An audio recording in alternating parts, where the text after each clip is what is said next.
Bene, riprenderemo Giulio questo discorso più tardi.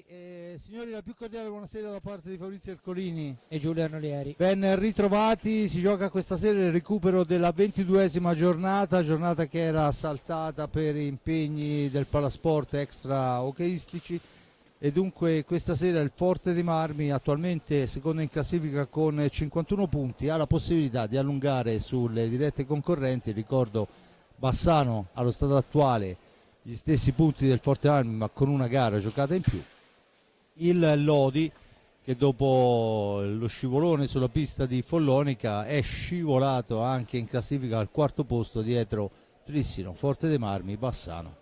Dunque la possibilità di allungare su due diretti concorrenti, e sarà partita importante anche perché questo Telea Medical Sandrigo insomma è una squadra che nelle ultime gare qualche gol l'ha segnato anche per numeri.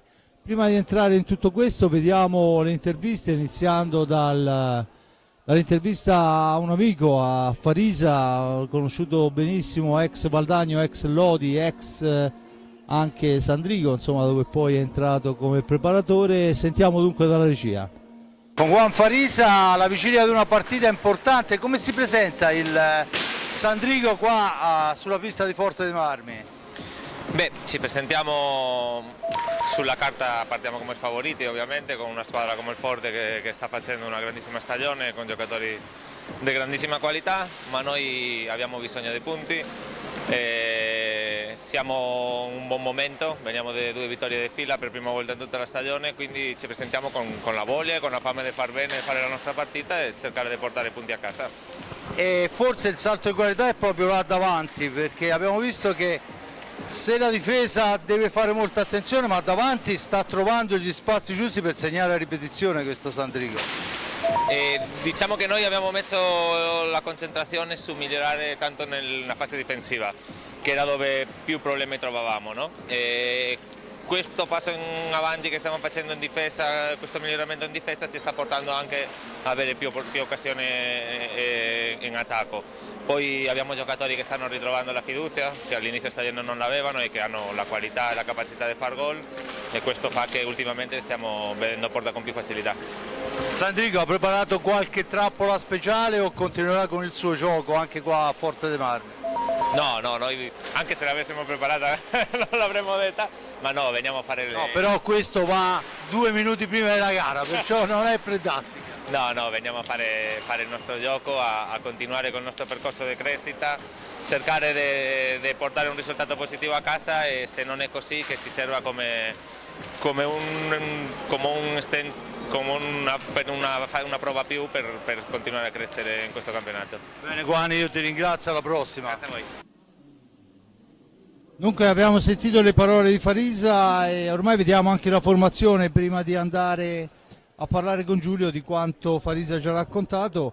Vediamo le formazioni del Telea Medical Sandrigo, che schiera in porta giocatori, in porta un portiere importantissimo come Adrià Català, già campione insomma con il Lodi, campionati importanti, con il numero 54, con il 3 Andrea Brendolin, un bomber, con il 6 Marco Poletto, con il 7 Matteo Guercio, con l'8 Stefano Giovannini, con il 9 Mattia Serraiotto, con il 29 Mattia Cocco, una delle colonne della nazionale degli anni passati, ma insomma un giocatore molto valido, 34 Marc Ardit, 66 Juan José Moiano, con il 10 il portiere a sostegno è Davide Merlo, a referto l'allenatore è Virgilio Barbiero.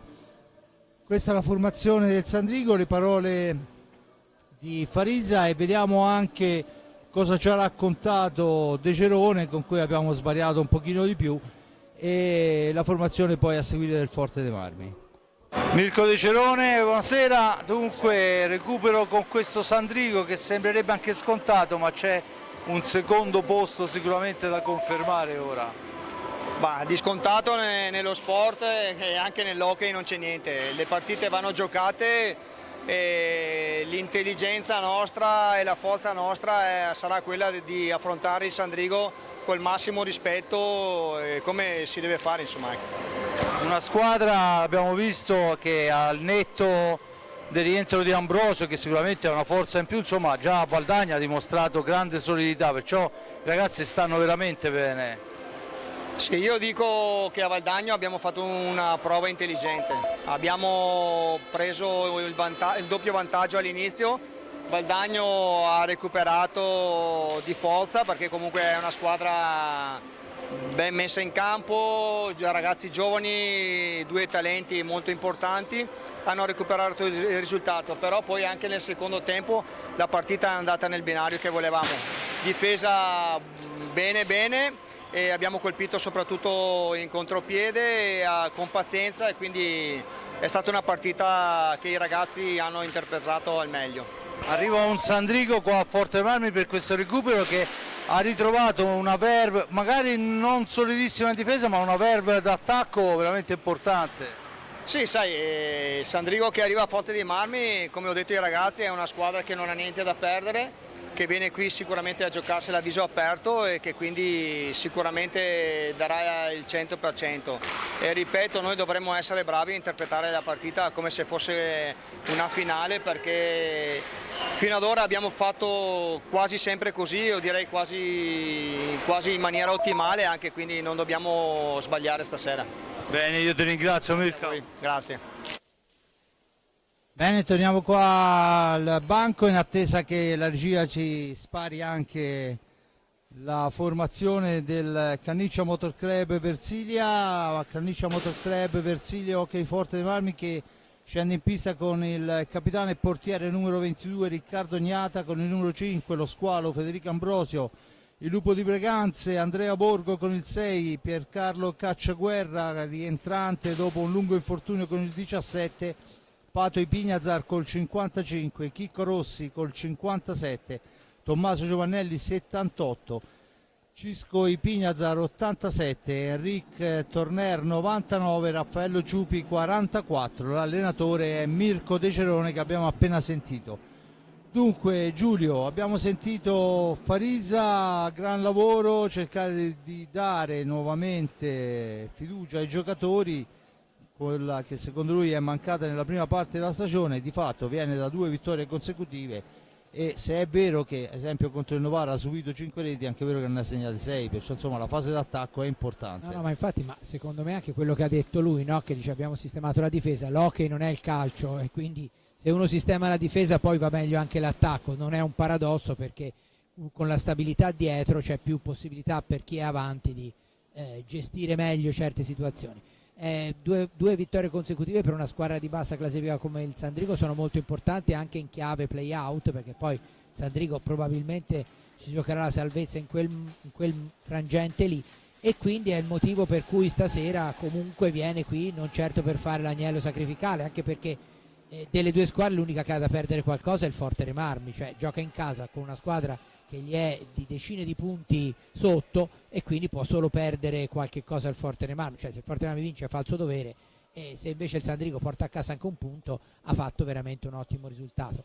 Da parte sua il Forte dei Marmi non vincendo stasera farebbe un grosso regalo a Bassano e Lodi, indipendentemente da quelli che saranno i loro risultati nelle partite successive, e deve cercare, anche perché ha un calendario non particolarmente facilissimo. Domenica alle 18 arriva il Tristano, tanto per non far nome, poi la trasferta di Grosseto e poi l'ultima con il Lodi, e quindi è chiaro che stasera i 3 punti il Forte dei Marmi, se ancora vuole e lo deve fare, coltivare ambizioni di secondo posto, li deve assolutamente portare a casa.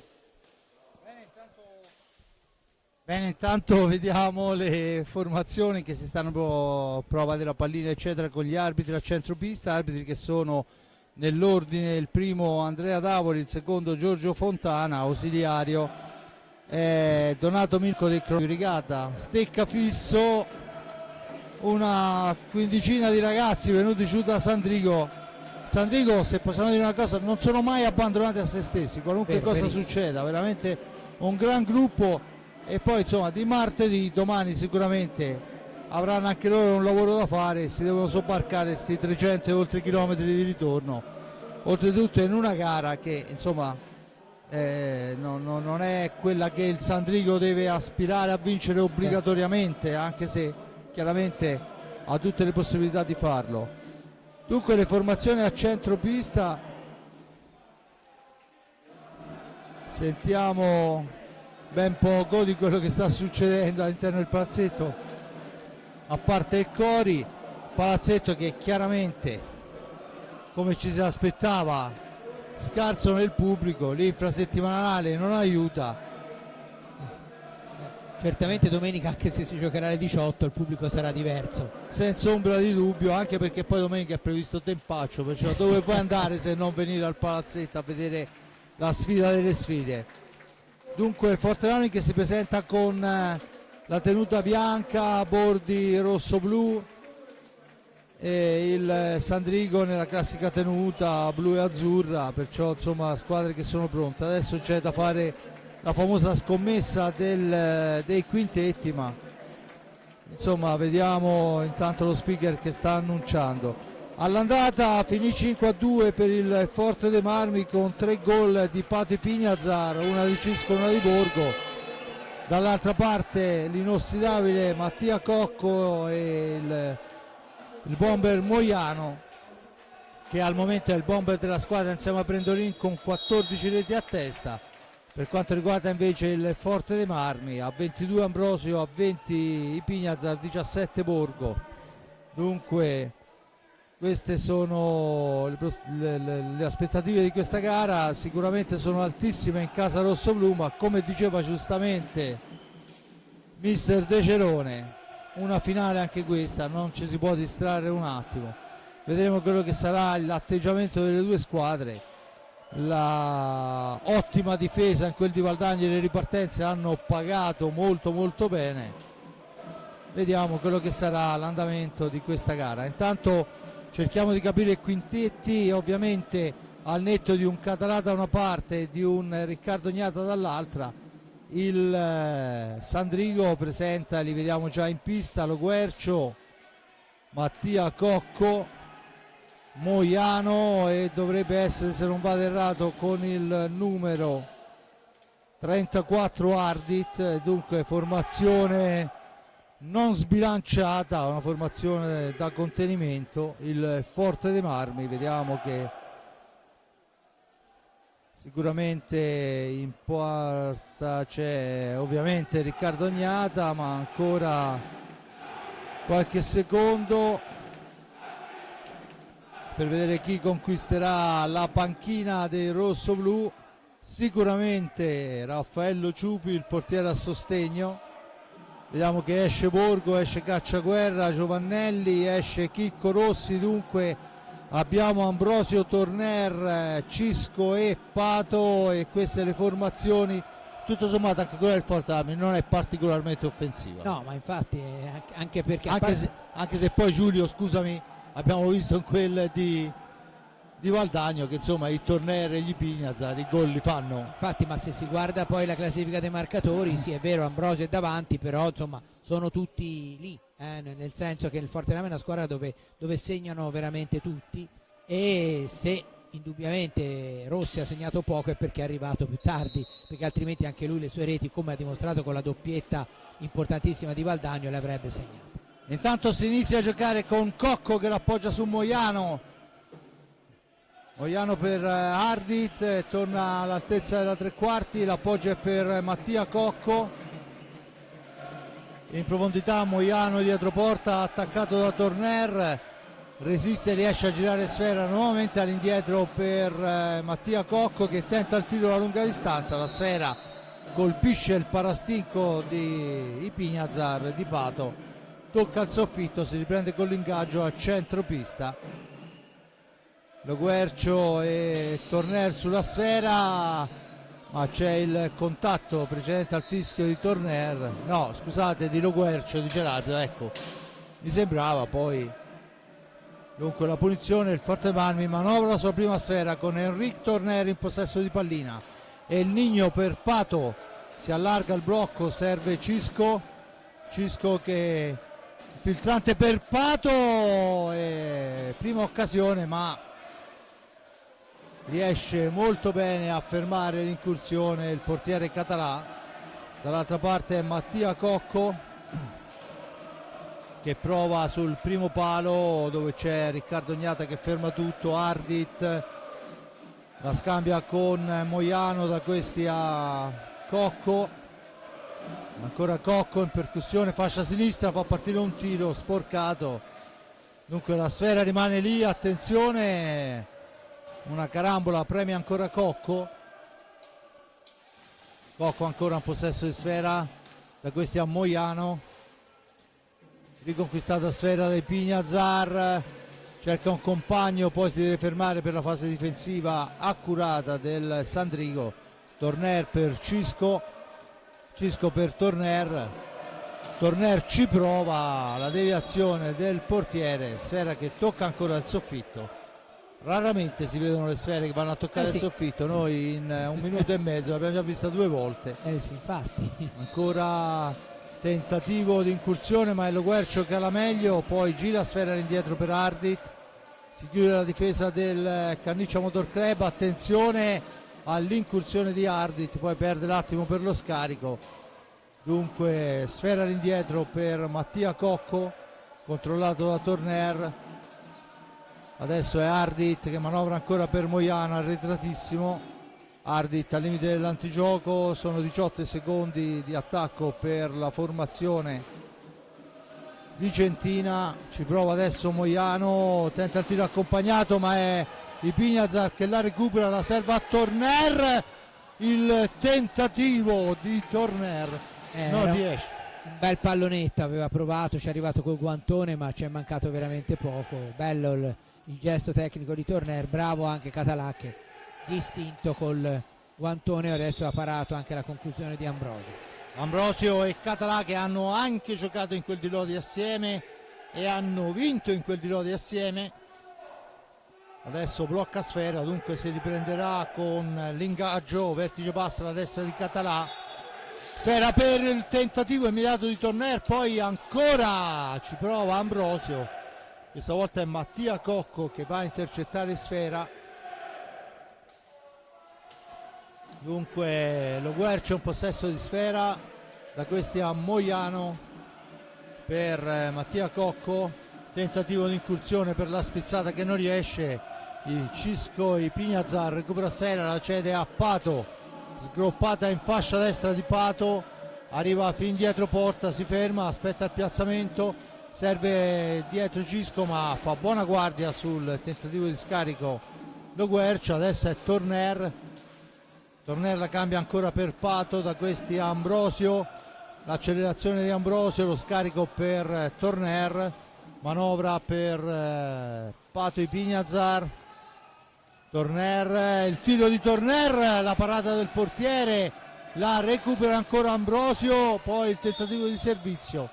Ambrosio finisce a terra e c'è il primo fallo di squadra fischiato a carico del Sandrigo. Ancora dunque forte rame in avanti, 36 secondi per chiudere l'azione. Torner ancora, l'appoggio è per Cisco al centro, ma l'intervento di Català spedisce la sfera fuori dal rettangolo di gioco.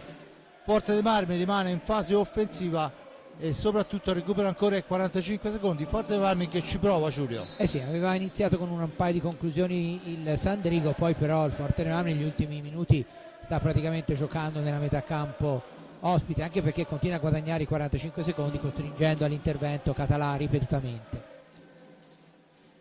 Tanto è Ambrosio che manovra, la tocca per Torner, all'indietro per Ambrosio, lontanissimo, supera un avversario, finisce a terra, l'arbitro assegna il fallo di squadra a carico di Moiano. Questo insomma, sì, il contatto forse c'è anche stato, ma il salto pure, Giulio, cioè da essere onesti, insomma, accentuato, sperava in qualcosa di più Ambrosio, cercava, come si dice, di metterci mestiere, ma non si fa ingannare l'arbitro. Ambrosio ancora per i Pignazar che supera Moiano, poi arriva fin dietro porta per il tentativo di Ambrosio di prima intenzione, passa alto sopra la traversa. Ancora il numero 29 Cocco per Ardit, da questi a Moiano per Cocco, ancora il tentativo per lo Guercio, l'appoggio per Cocco che cicca sfera ma riesce a mantenere il possesso, ma è costretto a girarla all'indietro. Moiano adesso, Ancora Ardit, cerca la percussione, ha attaccato, la sfera è per Lo Guercio, una manciata di secondi oramai per arrivare alla conclusione. Il tentativo recuperato però da Torner che ancora una volta, per la seconda volta, non riesce a superare Català. Tenta il pallonetto e il guantone di Català. Gran movimento di Pato che si è portato via l'uomo, consentendo a Torner di arrivare a tu per tu col portiere, ma di fatto ancora Català riesce a neutralizzare. Dunque ancora un'occasione per il rossoblu, ma di fatto il risultato dopo 5 primi e 55 secondi è fermo sullo 0-0. 2 falli a carico del Sandrigo, a quota 0 il Forte dei Marmi. Il Sandrigo adesso torna in avanti, prova a forzare il tiro, la recupera il Forte dei Marmi con Torner, la sfera è lunga, Torner dietro porta per i Pignazar, ancora per Torner che riesce a domesticare una sfera velocissima, ma deve rimpostare l'azione, si difende il Telea Medical. Ancora Pato e Pignazar dietro porta, la cede a Torner, lo scarico di Torner è però intercettato da Ardit che può riportare in avanti i suoi, poi arriva al limite dell'area. No, secondo Davoli è dentro l'area e c'è il rigore. Rivediamo se è possibile l'azione.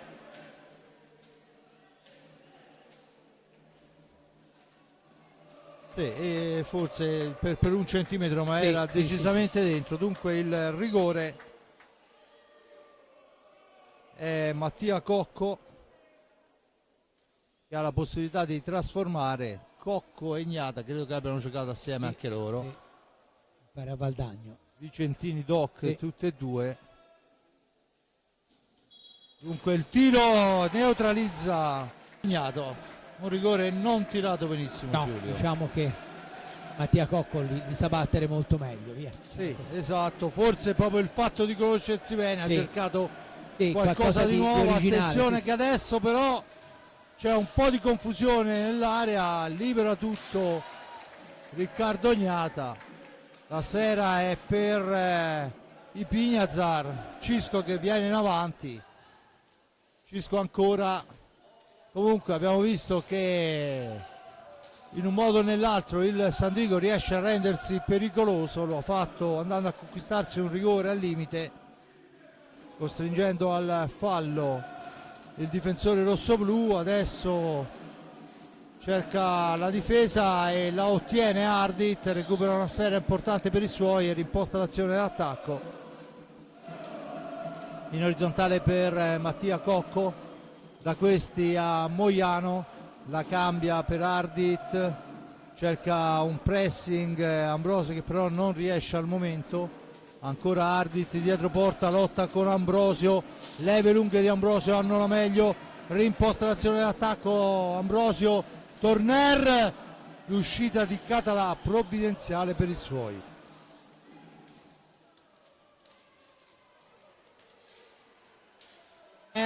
Un attimo di confusione in area del Sandrigo che adesso riesce a rimpostare l'azione d'attacco, pressing sullo Guercio, attaccato De Pignazar che ha la meglio, poi lo scarico per Torner, non si intendono i due, dunque Ardit scusate, c'è stato un cambio del numero 6 Poletto, se non vado errato, esatto, Poletto che è entrato al posto di Mattia Cocco. Dunque Poletto può rimpostare l'azione. Ardit adesso attaccato da Ambrosio, fallosamente dice l'arbitro. Primo fallo di squadra a carico del rossoblu, il primo time out chiesto da mister De Cerone che probabilmente vorrà correggere qualcosa, Giulio. Sì, avevo visto che si era alzato Borgo, quindi infatti è già entrato in pista.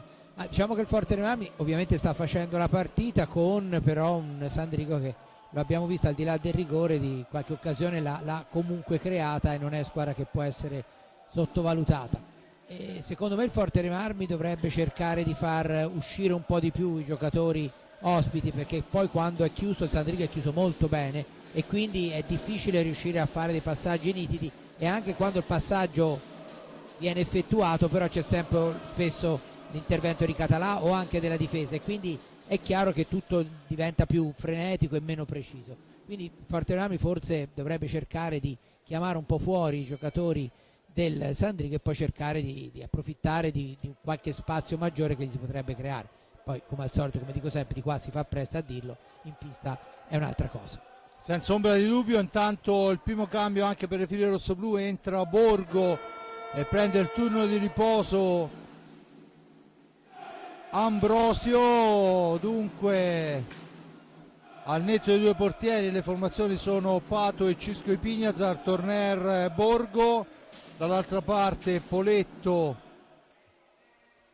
Brendolin se non vado errato, Lo Guercio e Ardit. Dunque turno di riposo anche per Moiano, e subito Brendolin che tenta la conclusione, deviata, era fuori dal rettangolo di gioco.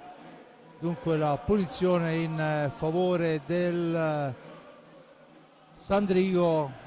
Signor Fontana chiama la distanza, il fischio dell'arbitro, palla la Brendolin ancora per Poletto, Ardit adesso, non si intendono i due, dunque la sfera rimane lì, ma c'è il fallo di Pato Ipignazar e la punizione già battuta. Siamo ai limiti dei secondi. Attenzione, Poletto fa partire una martellata, intanto suona la sirena e c'è dunque il fallo di tempo a carico del Sandrigo. Forterammi che torna avanti con Borgo che tocca la prima sfera, la cambia con Torner, sfera all'indietro, poi per Borgo che tenta la spizzata, però c'è il disturbo da parte di Poletto che recupera la sfera e rimposta l'azione d'attacco. Ardit per Brendolin che parte da dietro, ancora Ardit tenta il tiro, c'è però un gran Ipignazar a fermare la zampata, ancora comunque il Sandrigo a manovrare. Adesso è Ardit che scappa in fascia destra, ma non c'è nessuno per lo scarico al centro. Lo Guercio per Brendolin, da questi a Poletto per Ardit, ancora cerca il varco, va alla conclusione, la respinta del portiere Gnata non è difficilissimo ma comunque serve, e dunque il Sandrigo recupera i 45 secondi e torna ad impostare l'azione d'attacco, visto che la serie è finita fuori dal rettangolo gioco. Si prepara anche Chicco Rossi, sfera per Lo Guercio che cerca di andarsene, di fare da solo e fa molto bene, bravo Riccardo a non farsi ingannare. Torner poi perde l'attimo per il raddoppio di Brendolin, si era liberato bene ma poi un gran raddoppio sul giocatore. Ancora Cisco per Torner, per Pato che però non trova l'impatto con la sfera, ancora Torner in possesso di pallina, Pato Ipignazar, da questi a Torner, al centro dell'area c'è Borgo a cercare la boa, sporcata la sfera, ancora Ipignazar, 9 secondi per andare a chiudere l'azione. Pato Ipignazar al centro, la tocca il portiere ma la recupera Lo Guercio che rimposta l'azione per la formazione vicentina. Ancora la sfera all'indietro, Poletto per Brendolin che cerca l'incursione, poi Riccardo Gnata sventa tutto. Siamo alla conclusione con serie felice fuori dal rettangolo di gioco, ma c'è una deviazione, sembrava, e intanto turno di riposo per Torner, dentro Chicco Rossi che sicuramente andrà a prendere posizione là in mezzo. Giulio, è un Forte dei Marmi che attacca, però questo Sandrigo difende molto bene e soprattutto Català è molto attento. Del resto lo sapevamo, l'avevi detto anche in apertura, non è chiaramente un portiere da scoprire stasera.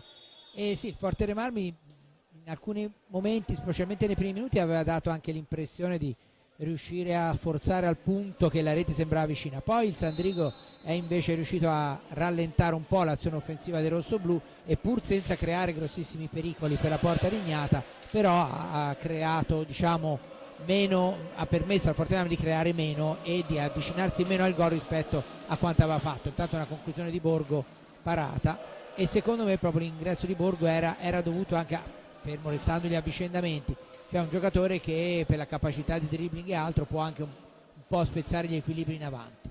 Tanto è Borgo proprio che manovra, poc'anzi ha impensierito oltre misura, adesso è Cisco, sfera all'indietro per Borgo ancora, che la recupera, la cambia ancora con Cisco, il missile di Cisco è però murato, la sfera che rimane lì, attenzione Pato per Chicco Rossi, ma passaggio di troppo forse. Adesso il tiro di Brendolin, è una telefonata per il nostro Riccardo Ognata, ma ancora una sfera recuperata. Mattia Cocco cerca di andarsene, Borgo lo brucia in velocità ma commettendo fallo secondo me il signor Davoli,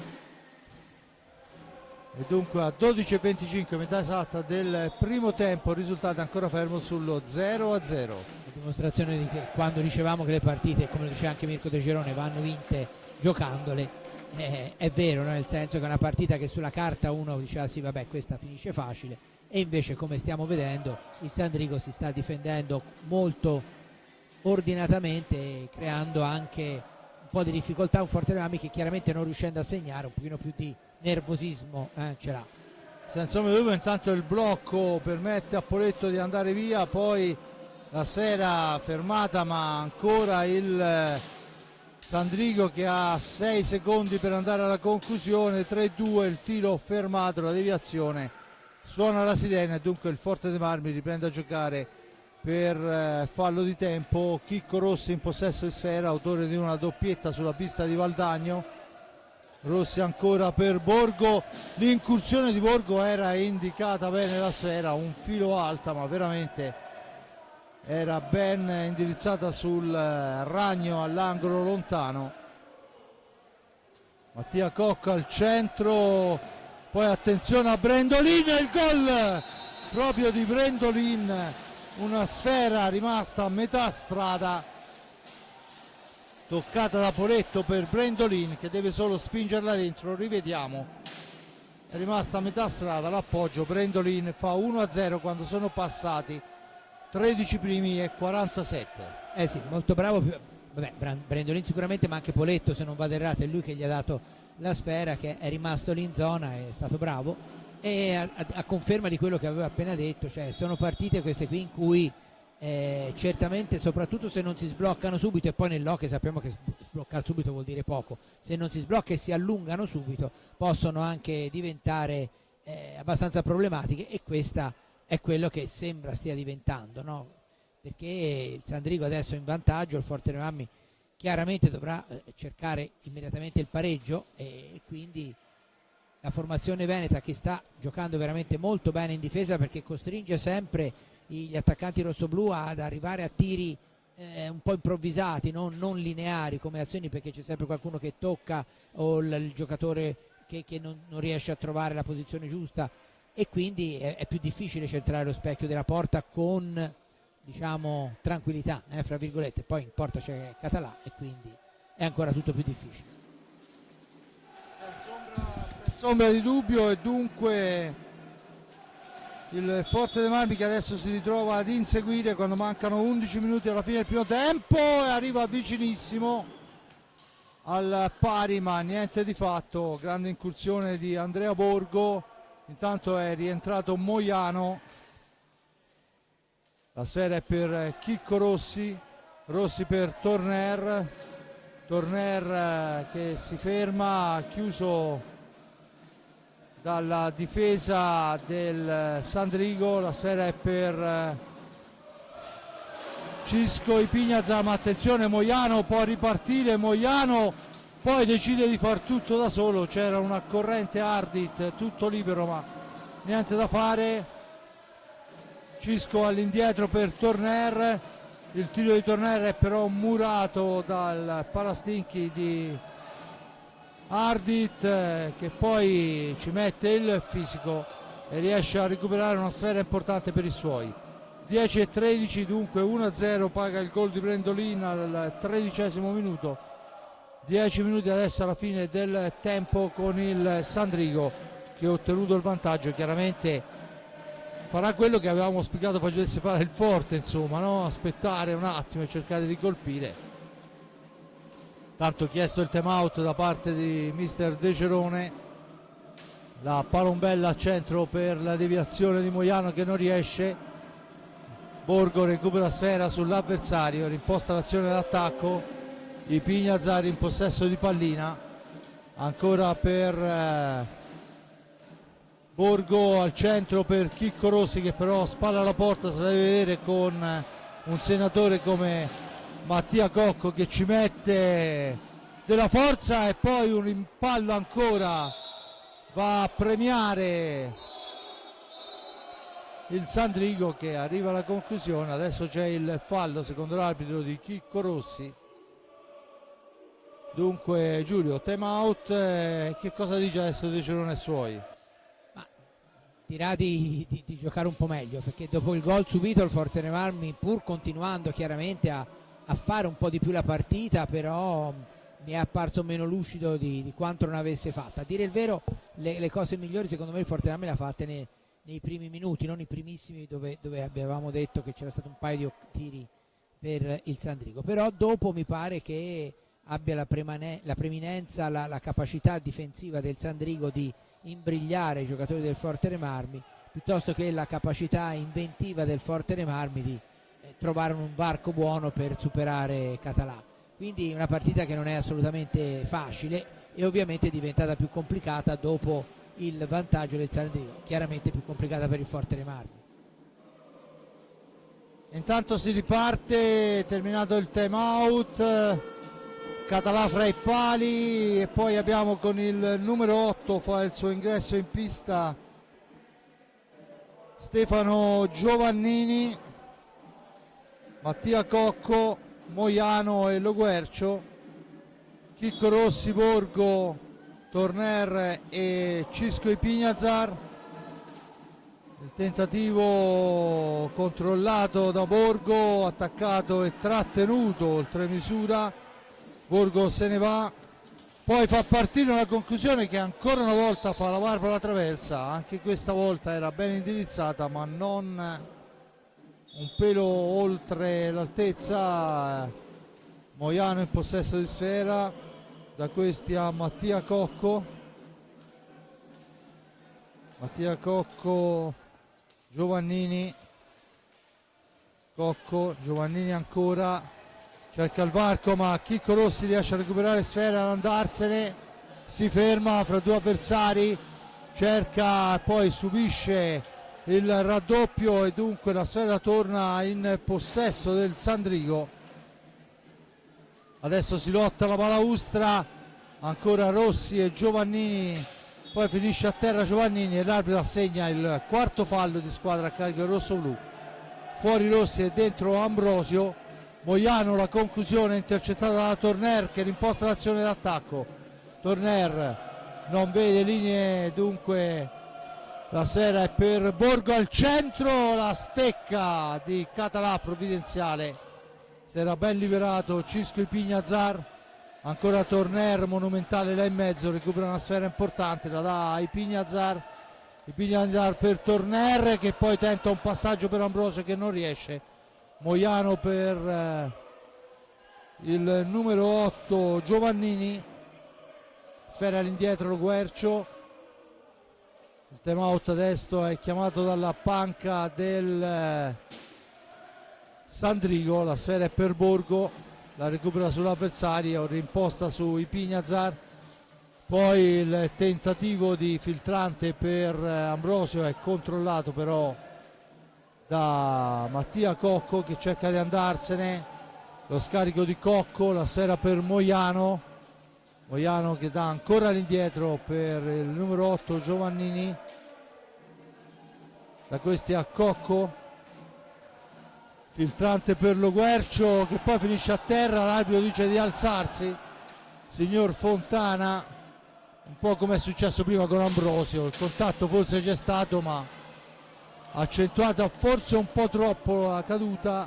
Attenzione Giovannini che va alla conclusione che però passa al lato sfera per Cisco Ipignazar che va al controllo, e questa volta è un miracolo quello di Català, veramente molto bravo Cisco, ma molto bravo Català. Molto perché si era liberato veramente bene, a differenza di altre circostanze dove aveva preferito non tirare, come prima che aveva il corridoio libero sulla sinistra. Ma è un Sandrigo che secondo me sta crescendo, anche perché il Forte Rami non riesce a trovare un po' il bandolo del gioco, no? È una squadra in cui, parlo del Sandrigo, si stanno sacrificando tutti. Prima abbiamo visto un recupero difensivo di Moiano su Rossi nella propria metà pista, dimostrazione che insomma ci credono ovviamente, giustamente, perché stanno facendo una partita più che decorosa, anzi. Sì, no, soprattutto dopo aver trovato la rete hanno impensierito diverse volte, non che il Forte Rami non abbia avuto le sue ottime occasioni, anzi forse un paio più importanti, ma insomma il Sandrigo ha impensierito oltre misura il Forte dei Marmi. Adesso c'è un po' la sera che torna indietro, ma Moiano è ben appostato, la porta via, poi c'è il contatto fra Ambrosio e Moiano e l'arbitro dice che c'è il fallo di Ambrosio, il time out chiesto dalla panchina del Sandrigo, e insomma c'è di che discutere in panchina, perché insomma non stiamo giocando bene. No, e anche il discorso falli, ora si sta caricando di falli la squadra di De Gerone, proprio perché ha qualche difficoltà, no?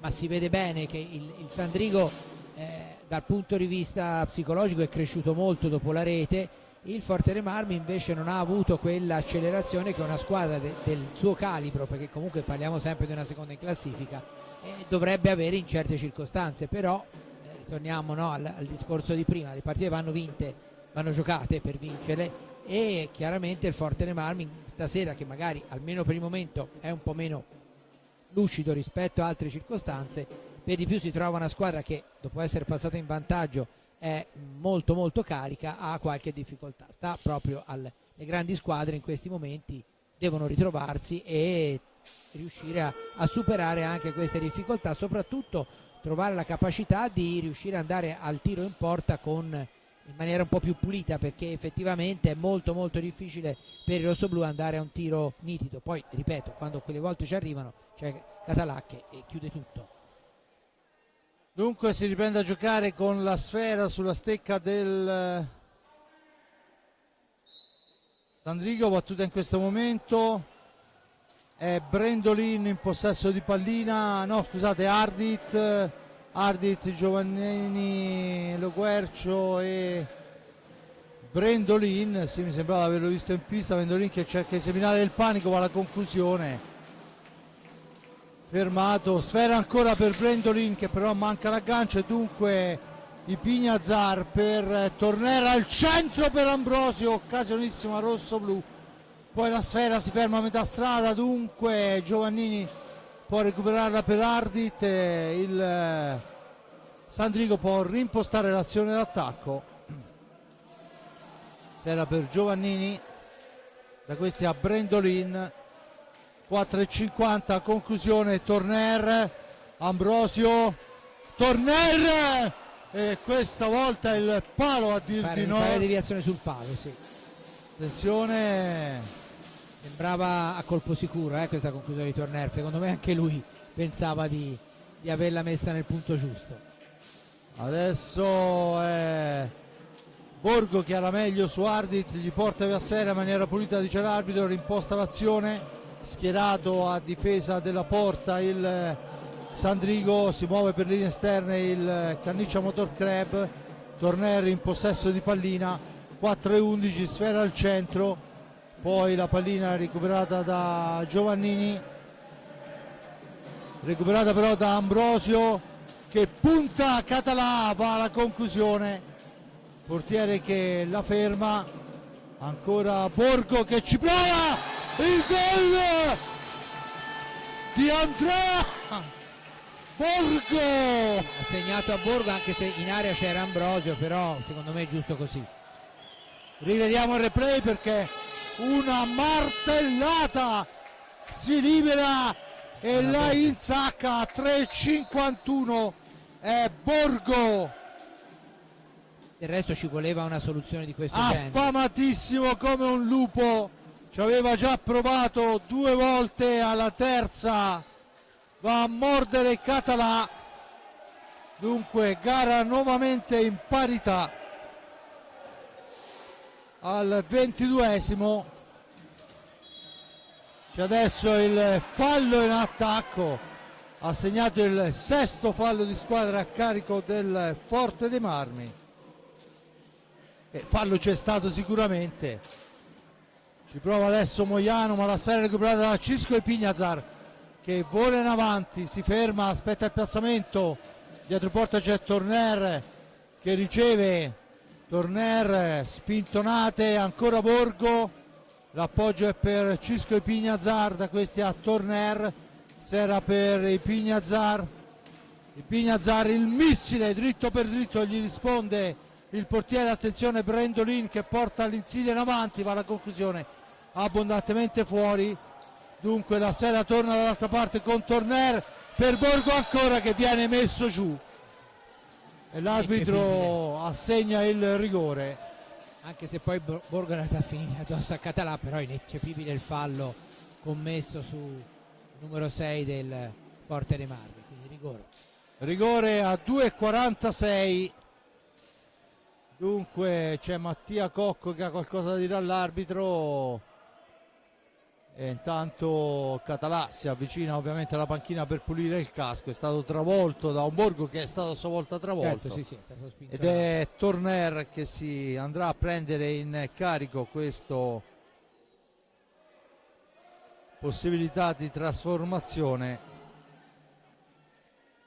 Dunque sarà un Torner contro Català. Vediamo se il Forte dei Marmi riuscirà a passare in vantaggio. Certo non è facile segnare i rigori a Català. Sicuramente no.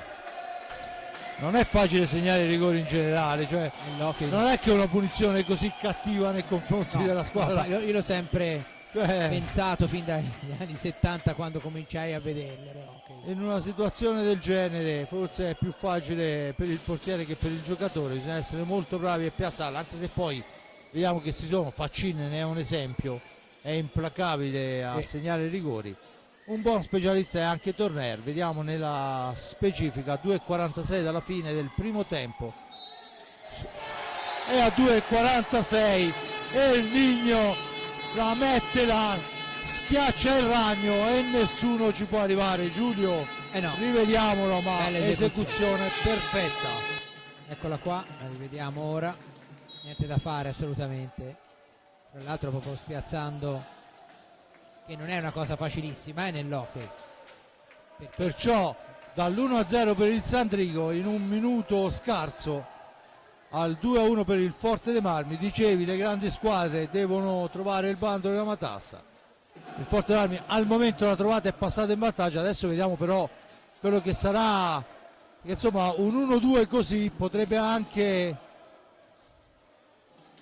impensierire oltre misura. Intanto sfera nuovamente fuori dal rettangolo di gioco, ne sono già uscite un'infinità questa sera sulla deviazione, sul tiro di Brendolin, la deviazione del conterraneo vicentino Riccardo Gnata. Adesso è Brendolin controllato da Borgo che ha la meglio, la porta in avanti, Cisco cerca il filtrante per Torner, non riesce ma mantiene il possesso. Torner per Cisco, per Torner ancora, toccato, marcatura tipicamente veneta su di lui in questo frangente. Borgo in possesso di pallina, fa girare sfera il Forte dei Marmi a 1,40 per Torner, trova adesso una traiettoria dietro porta per Ambrosio, ancora per Torner, l'appoggio è per Cisco che cerca di metterla al centro, poi la recupera, va alla conclusione, sfiora il palo. Si era liberato veramente molto bene. Molto bene, aveva anche seduto il portiere, poi c'è stata poca precisione, ma gran pericolo. Forte dei Marmi che ha trovato in questi ultimi 3 minuti quelle traiettorie che non era riuscito a trovare per tutto il primo tempo. Dunque 2-1 è ancora occasione, ma attenzione perché La gara è lunghissima, ma è lunghissimo ancora questo primo tempo perché è 60 secondi con il Forte che però recupera la sfera, poi l'appoggio di Ambrosio è troppo lungo per il tentativo di incursione di Torner e dunque ancora il Sandrigo in avanti, sfera recuperata, la porta in avanti Pignazar che poi fa tutto da solo, tenta il pallonetto, non riesce. A 36 secondi il Sandrigo ha la possibilità dell'ultimo tiro. Non è la serata giusta per i pallonetti del Fortenare perché ci hanno già provato tante volte e sempre per pochissimo non sono riusciti a fare centro, o per il guantone di Català o in questo caso in un'altra circostanza perché era alzato un po' di troppo, però in effetti comunque è una soluzione che secondo me fanno bene a provare i giocatori del Fortenare. Anche perché insomma parliamoci chiaro, Català questi li conosce tutti a menadito perché insomma sono anni che sta qua, 2 secondi, 1 secondo, forse la possibilità per l'ultimo tiro, tenta il filtrante Brendolin, non riesce, si chiude 2-1 il primo tempo, un primo tempo dove il Fortenare era partito bene, poi subito il gol, ha subito anche un po' l'iniziativa, non schiacciante ma comunque continua il Sandrigo, poi nel finale, gli ultimi 3 minuti ribalta tutto così come una grande squadra, come dicevi prima, dovrebbe fare. Giulio. Un'analisi perfetta anche perché il Sandrigo ha fatto la sua partita, cioè quello che doveva fare l'ha fatto, ha trovato l'occasione per andare in vantaggio e l'ha sfruttata. Poi chiaro che le giocate del Forte dei Marmi, a parte uno era su rigore ma insomma abbastanza evidente perché non so come sarebbe finita l'azione di Borgo e quindi ha finalizzato e chiuso secondo me meritatamente in vantaggio di misura perché di più non ci sarebbe stato un vantaggio. Ora come merito, no? Ora il Forte dei Marmi dovrebbe cercare di acquisire un risultato più tranquillizzante anche per poter giocare con maggiore tranquillità, tanto per ripeterci, nel secondo tempo. A tra poco. Bene, io ringrazio l'amico Giuliano Lieri per il commento, l'amico Giuseppe Nardini ripresa parte tecnica, lo vediamo qua bello rilassato sul suo sgavello, Simone Polacci sempre attento a darci i replay e quanto ci serve alla regia. Da parte di Fabrizio al momento è tutto. Dunque noi ci risentiamo per la ripresa, ci prendiamo qualche secondo per respirare più o meno la linea alla regia.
Bene, torniamo in diretta qua dal Palahockey di Forte dei Marmi con Gnata, Torner, Ambrosio, Cisco e Pato Pignazar. Dall'altra parte abbiamo Català, Ardit, Moiano, Loguercio e Mattia Cocco.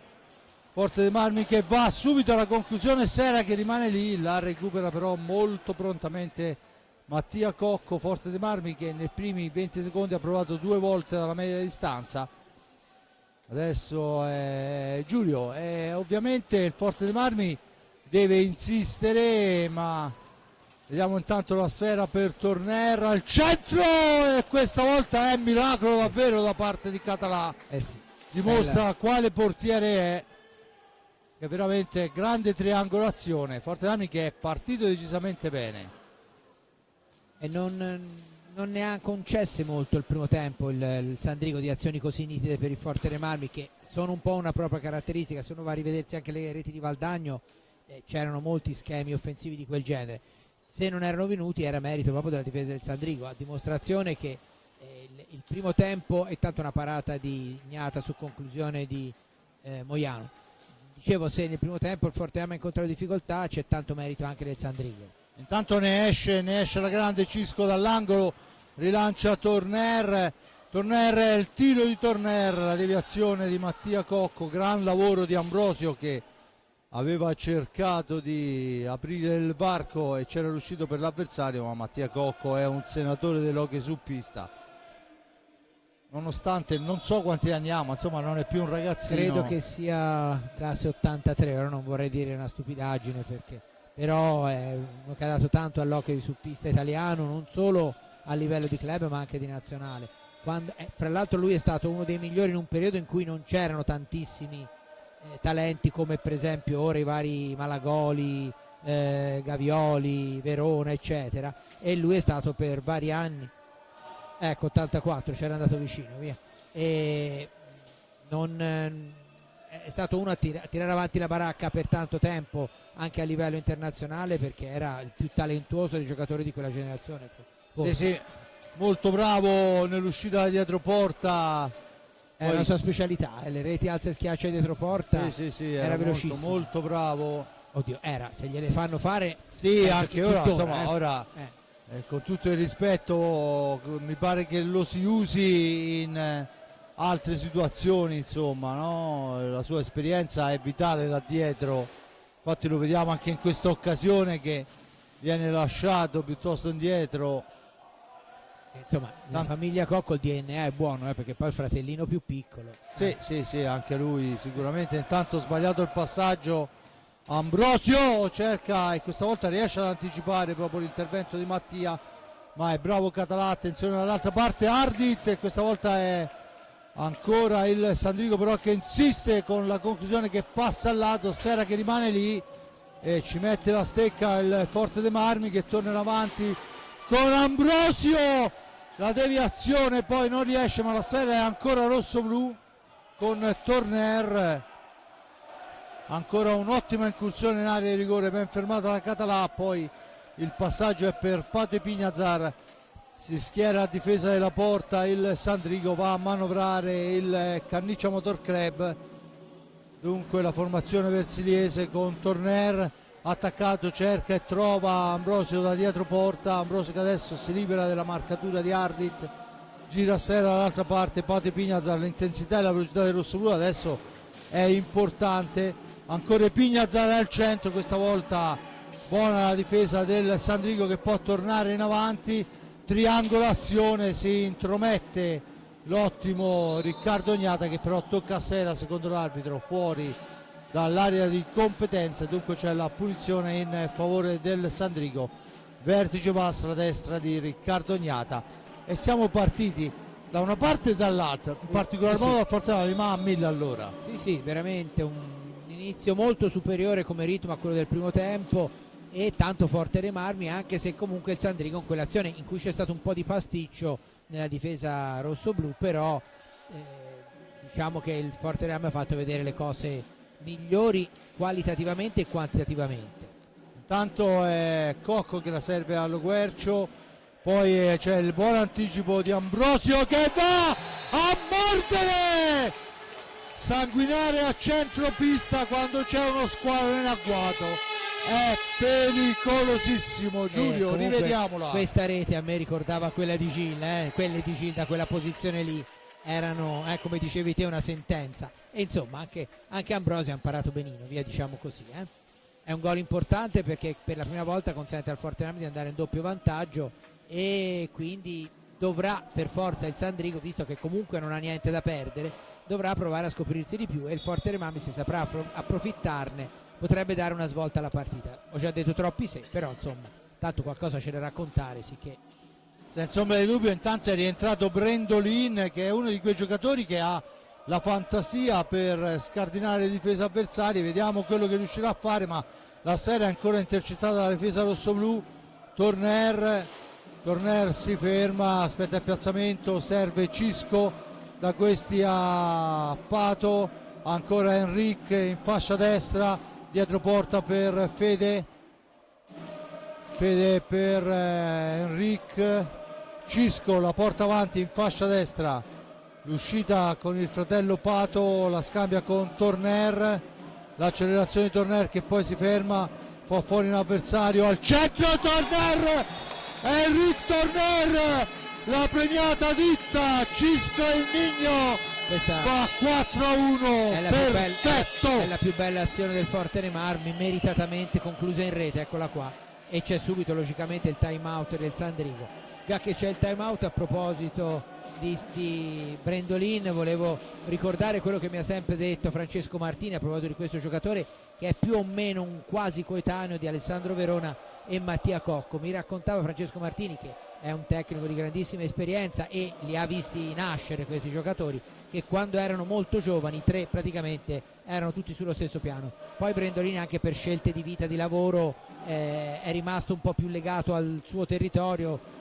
sia Alessandro Verona che Giulio Cocco hanno fatto altre scelte, però è un giocatore molto dotato tecnicamente e ha dei momenti di classe pura e assoluta. Senza ombra di dubbio, lo dimostrano oltretutto le sue 14 reti in campionato, scusate 15 con quella di questa sera, mentre il gol di Ambrosio lo porta a quota 23. Borgo, ormai li diciamo tutti, Borgo sale a quota 18, Torner addirittura la doppietta anche questa sera, così come in quel di Valdagno, si porta a quota 15, e c'è adesso comunque il Sandrigo che va a manovrare.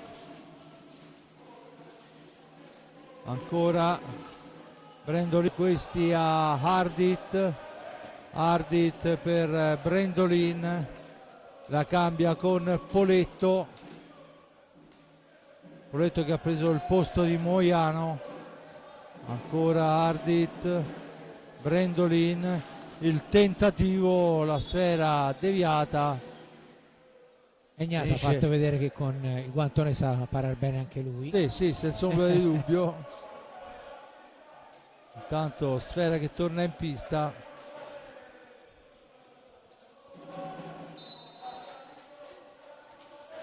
Sfera all'indietro, Brendolin in possesso di sfera, da questi a Mattia Cocco che la indirizza bene, ma c'è poi Poletto e finisce a terra,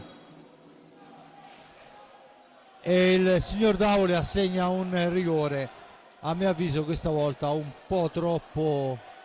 Ma fa la mimica del gesto di aver dato una steccata, a me mi sembrava che fosse un contrasto più o meno normale di gioco. Comunque insomma, di fatto quando sono passati 5-0-2 è Brendolin, o il Brendo come lo chiamano, che va a tentare per due volte Gnata gli dice di no. Molto più bella la seconda parata secondo me che la prima di Gnata, sì, anche più difficile. Dunque Brendolin, rigore che aveva la possibilità di dimezzare il vantaggio rossoblù, che non va in porto. Fortename che torna in avanti con i Pignazar, che si fa tutta la pista, poi la gira per Pato, adesso tocca a lui, fa fuori Brendolin con una Veronica, la serve già a terra Pato, l'arbitro dice che si può proseguire, ancora Cisco in possesso di sfera, l'appoggio è per Pato, da questi ad Ambrosio, Ambrosio per Torner, per Pato ancora, siamo ai limiti del secondo, bisogna andare a riguadagnare, non riesce a riprendere i secondi il Forte dei Marmi per l'intervento di Mattia Cocco e dunque fase difensiva adesso per il Canniccia Motor Club, va a manovrare intanto dentro lo Guercio e fuori Mattia Cocco, Brendolin per Poletto, Poletto la mette al centro, la sfera sparata lontana ma lo Guercio riesce a recuperarla prima degli altri, Poletto ancora, Ardit, lo Guercio in possesso di sfera, Poletto, il missile di Poletto deviato da Torner, là in mezzo Torner è un motorino incredibile, doppietta per lui e fase difensiva pressoché perfetta. Adesso turno di riposo per Ambrosio, entra Andrea Borgo. Ma Torner è un giocatore straordinario di qualità e di quantità, io credo che ricorderò finché campo le 3 finali che ha giocato qui e vinte col Forte dei Marmi, scudetto contro il Tristano, è stato 3 partite straordinarie in cui in una squadra dove insomma di gente bravina ce n'era, ma lui ha disputato delle partite eccezionali, cioè senza un errore. Sì, no, sicuramente per qualità e quantità è impressionante, anche perché poi è uno di quei giocatori che nonostante la stanchezza, tempi lunghi eccetera, sempre non ha uscito dal Loguercio. Certo che almeno un fallo di squadra ci stava, Insomma 6 falli a carico di Rossoblu, a quota 2 il Sandrigo che comunque insomma ha giocato e difeso come tutti. Questo è però la decisione del signor Davoli questa sera in coppia con Fontana. 16:33, 4-1 è il risultato, cartellino giallo dunque a Cisco quando mancano 16:33. Vediamo, Minasali deve aver detto ma insomma ce l'hai con me, prima il rigore poi la munizione, in realtà la munizione era per proteste, perché però sì, la protesta c'era perché lui pensava di aver subito un fallo, cosa che più o meno di qua sembrava anche a me. Comunque insomma, tanto è Borgo in possesso di sfera, Giulio, sono chiacchiere accademiche. Un Borgo che nel primo tempo ha avuto un grande impatto e lo vediamo anche adesso, un grande impatto sulla partita, vicino alla spizzata, poi rimbalzo che favorisce il Sandrigo per un 3 contro 2, ma un grande Gnata supportato da Cisco e Pignazar che poi si porta via sfera, aspetta il piazzamento dei compagni, serve Borgo che riceve il passaggio di Torner, dietro porta per Pato, si scambiano i due di posizione, ancora Pato per Borgo, Borgo per Pato che poi va alla conclusione ma era forse troppo vicino al portiere per riuscire ad alzarla. Sì, l'unica sarebbe stato quella. A proposito di Borgo, insomma, credo che la sua stagione fino a questo momento veramente molto positiva sia stata ufficializzata con la convocazione in nazionale Under 23. Sono veramente curioso di vedere come se la caverà nell'europeo di categoria nel periodo di Pasqua, perché certamente non penso che sarà la sua una presenza saltuaria nelle nazionali, dopo che aveva già fatto molto bene l'Under 17 da giovanissimo.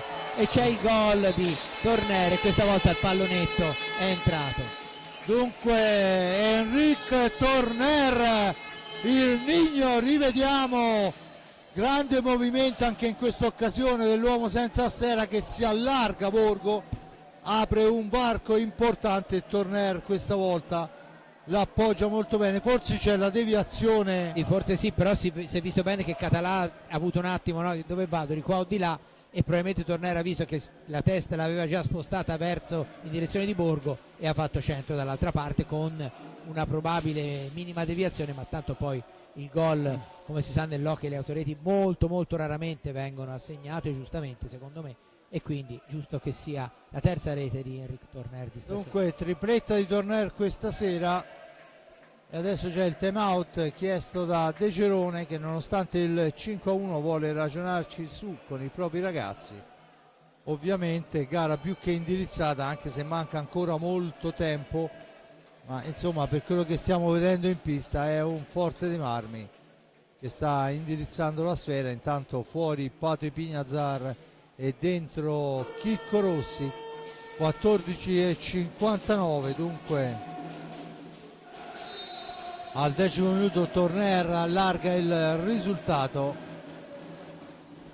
Cisco Borgo, tiro alla traversa di Torner, l'arbitro dice che il portiere ha toccato,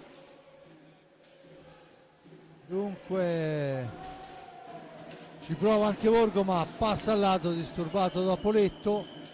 Sfera in avanti per lo Guercio, attaccato subito da Ipignazar, e c'è il 7° fallo di squadra a carico del rosso-blu. Già battuta lo Guercio, sfera all'indietro, il tentativo di Brendolin da lunghissima distanza intercettato da Chicco Rossi, ma il rimbalzo favorisce ancora il Sandrigo. Tentativo di blocco di Poletto che non riesce. Adesso è Giovannini che viene intercettato da Chicco Rossi, da questi a Torner per Ipignazar, rimbalzo maligno della sfera, Ipignazar la controlla, la serve a Borgo per Torner, per Borgo ancora, Torner dall'altra parte per Ipignazar, ancora all'indietro per Torner,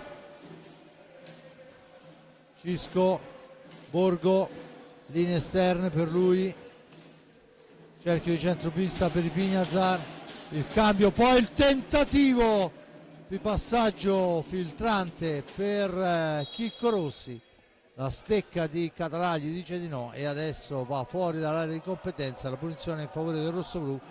13:29, 5-1 il risultato. Sfera all'indietro,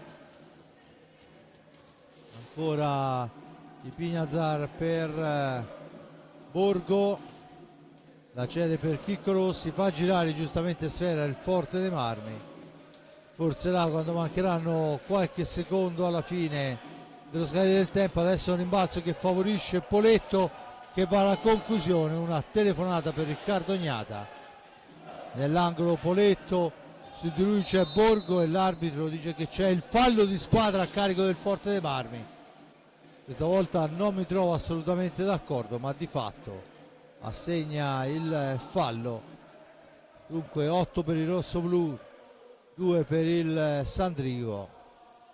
12:56 alla fine, dunque si entra nell'ultimo quarto di gioco, mentre fa nuovamente il suo ingresso in pista Moiano al posto di Brendolin.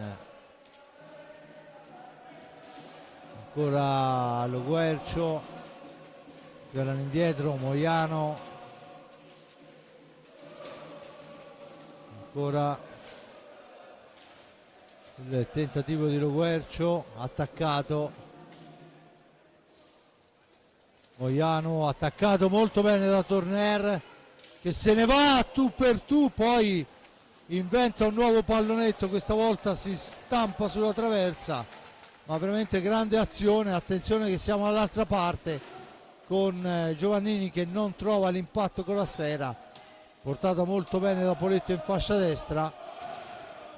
Adesso è Moiano che imposta, Giovannini, sfera all'indietro per lo stesso Moiano, su di lui va Borgo, Poletto, tentativo, è una telefonata per Riccardo Gnata.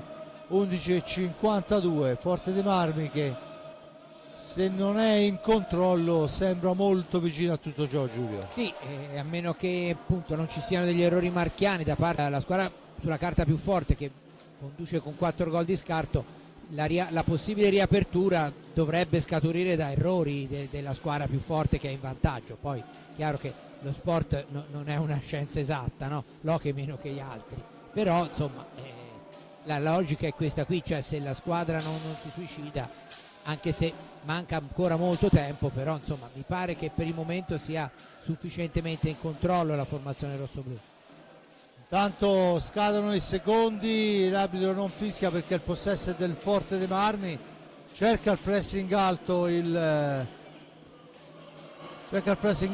Sandrigo e il Forte dei Marmi allora va alla conclusione con Chicco Rossi, che però viene assegnato il fallo a carico del Forte dei Marmi. C'erano 2 giocatori su Rossi. Dunque ancora Mattia Cocco in possesso di sfera per Lo Guercio. Chicco Rossi, Lo Guercio cerca l'intervento, ancora Rossi, ma Giovannini la manovra per Mattia Cocco. Moiano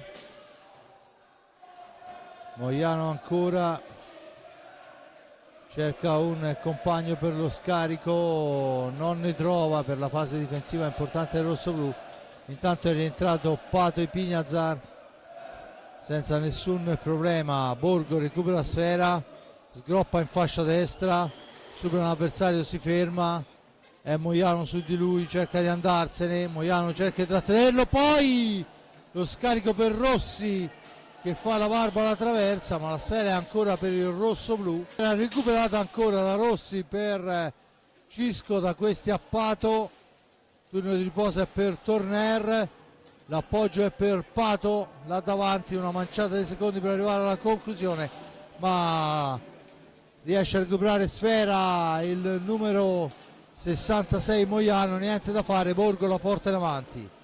Borgo per Cisco, e ancora occasionissima per il Forte dei Marmi, che oltre al controllo trova anche i varchi adesso. No, sta giocando in scioltezza il Forte dei Marmi, sta creando anche parecchie occasioni. E intanto eccolo là, Pato Ipignazar su assist di Chicco Rossi, decide che anche il suo 9 deve andare sul tabellino. Lo rivediamo adesso, eccolo qua, il servizio e poi vicino al palo, eccolo qua, lo vediamo bene qua. Qui si vede molto meglio il passaggio, prima intenzione, nessun problema. 6-1 rosso-blu quando mancano 9:02. Dunque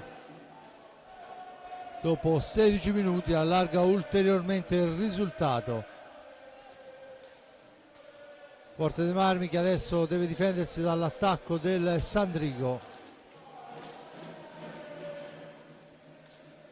Ancora Mattia per il tentativo in giravolta importante di Ardit, la sfera recuperata, palla lunghissima per Chicco Rossi. Chicco che non è ancora andato a segno ma che ha offerto 2 assist di cui uno vincente veramente importantissimi. Chicco ancora all'indietro per Pato, cerca e trova Cisco, attaccato dallo Guercio, filtrante per Borgo che poi forse un po' troppo altruista questa volta. Sì. Anche se, diciamocelo Giulio, sarebbe stato un capolavoro, sì. un assist sotto gamba così, se fosse diventato un gol sarebbe stato un capolavoro assoluto. Ma credo comunque che se, non credo, cioè credo ma non credo che se anche Alessandro Bertolucci avesse avuto qualche dubbio sulla convocazione di Borgo, anche questi sprazzi che ha avuto in questa partita l'abbiano confermato di aver fatto la scelta giusta per l'Under 23. No, senza ombra di dubbio il ragazzo è fin da ragazzino, ricordo quando c'erano i concentramenti, dimostrava qualità. Adesso oltre alla qualità, e diamogli un rigore, oltre alla qualità ha trovato anche la giusta maturazione, gli spazi giusti e, consentimelo, un Decerone che riesce a farlo giocare al meglio e al top, ma non soltanto lui, tutta la squadra.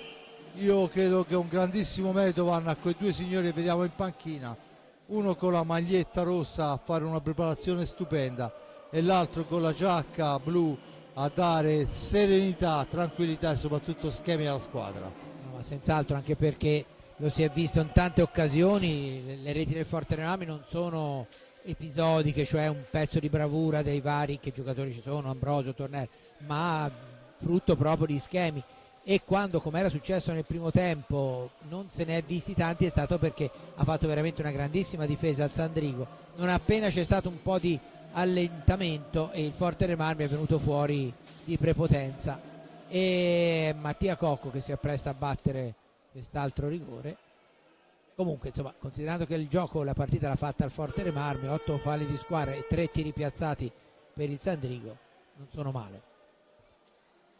Cocco contro Riccardo Gnata, vediamo quello che succede. Ancora una volta lo mura Riccardo Gnata, poi l'alza e schiaccia ancora, e poi al terzo tentativo riesce a segnare, e qui sarebbe molto interessante rivederla, ma sicuramente avremo occasione di vedere il replay da dietro porta. Vediamo che ci prova ancora e poi segna. Vabbè, volevo vedere 2 secondi prima, ma non siamo riusciti a cogliere l'attimo. Comunque 6-2 il risultato, 7-12 da giocare. Intanto ha fatto il suo ingresso in pista anche Tommaso Giovannelli. Dunque Giovannelli, Borgo, Pato e Enric Torner, l'accelerazione. Enric Torner dietro porta, ancora lui, il tentativo di Pato che non dà frutti ma mantiene il possesso della sfera, ma siamo ai limiti dei secondi, e allora ci prova Borgo a arrivare dalle parti del portiere, niente da fare. Scadono i secondi, ci ha battuto lo Guercio in possesso di sfera da questi. Ardit per Brendolin, il tiro di Brendolin controllato senza eccessivi patemi dal portiere Riccardo Gnata. La sfera recuperata dal Forte dei Marmi con Torner, che poi la fa correre, ma attenzione, Mattia Cocco la recupera. Conclusione ancora, bisogna liberare, ci riesce adesso Borgo con l'appoggio su Torner per Borgo, limite dell'antigioco. Pato e Pignazar, Pato per Giovannelli, si ferma, la serve a Borgo, gioca ai 4 quantoni la formazione rosso-blu. 6-2 con 5 minuti e 46 da giocare, si può aspettare qualsiasi momento per tentare di tirare, come ad esempio ora che siamo ormai ai 10 secondi dalla fine dello scadere. Il tentativo non è riuscito, ma è ancora Pignazar che va alla conclusione, la para al portiere, ma la sfera è riconquistata da Mattia Cocco. Da questi a Brendolin per Lo Guercio per Mattia Cocco ancora la conclusione che passa al lato.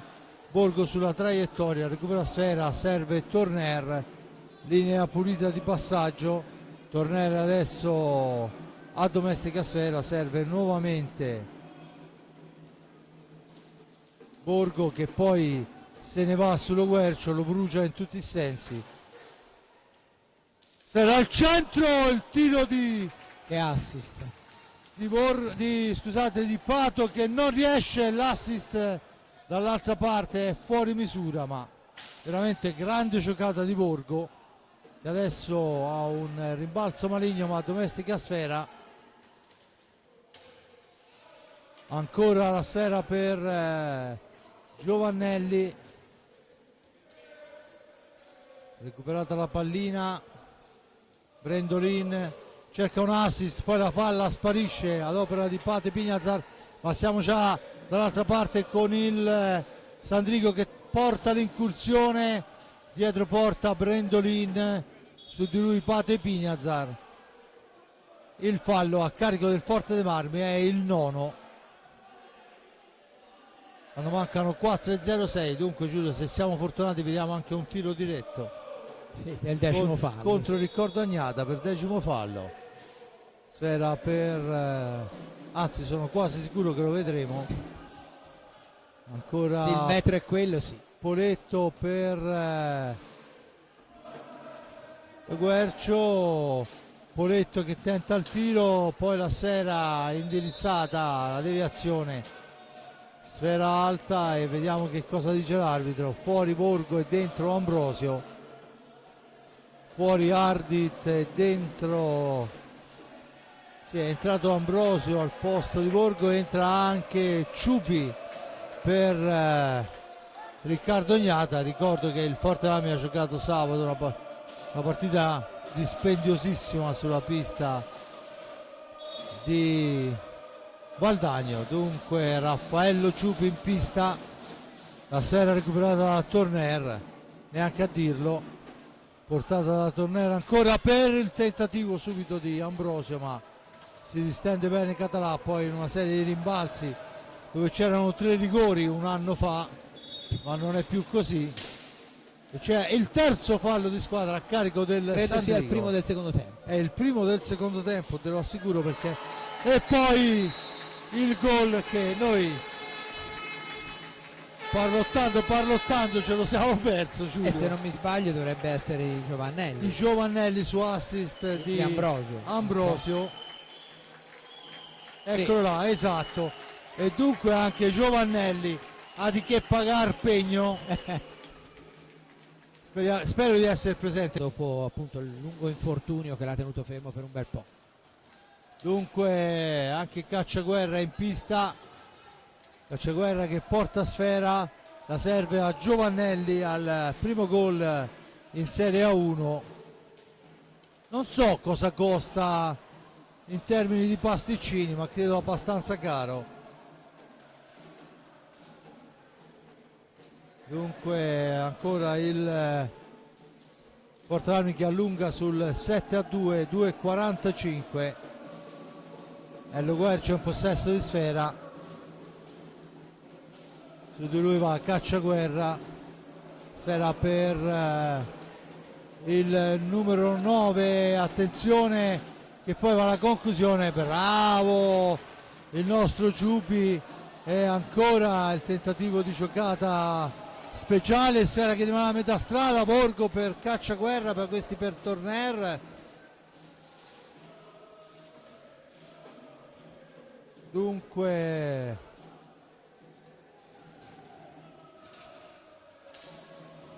ancora un tentativo rossoblu intercettato, in pista anche Mattia Serraiotto con il numero 9 che poc'anzi ha impensierito Riccardo Gnata. Adesso Torner cerca la giocata personale, poi è Lo Guercio che porta avanti sfera, la serve a Poletto, da questi al Forte dei Marmi che manovra, Giovannelli che ci prende gusto e ci prova ancora, seppur da posizione defilata, difficilissimo lì insaccare alle spalle di Català. Torner, Cacciaguerra in fascia destra, arriva fino in fondo, aspetta il piazzamento, cambia, poi attaccato da Lo Guercio che con esperienza gli porta via sfera, la palla rimane lì, Torner che ritenta l'ennesimo pallonetto, poi un po' di confusione, ne esce Lo Guercio che la cambia dall'altra parte, niente da fare. Ancora Serraiotto che ci prova, poi l'anticipo di Brendolin, senza l'alza e schiaccia, ma Raffaello Ciupi è bravo, ragazzo giovanissimo ma molto molto bravo. Del resto oramai è alla corte di mister Gnata da 2 stagioni, se non vado errato. Poi non si intende Torner con Giovannelli e dunque torna avanti il Sandrigo. Lo Guercio in posizione offensiva, poi ci prova ancora Brendolin e ancora il Ciupi a dir di no. Adesso si lotta, vediamo,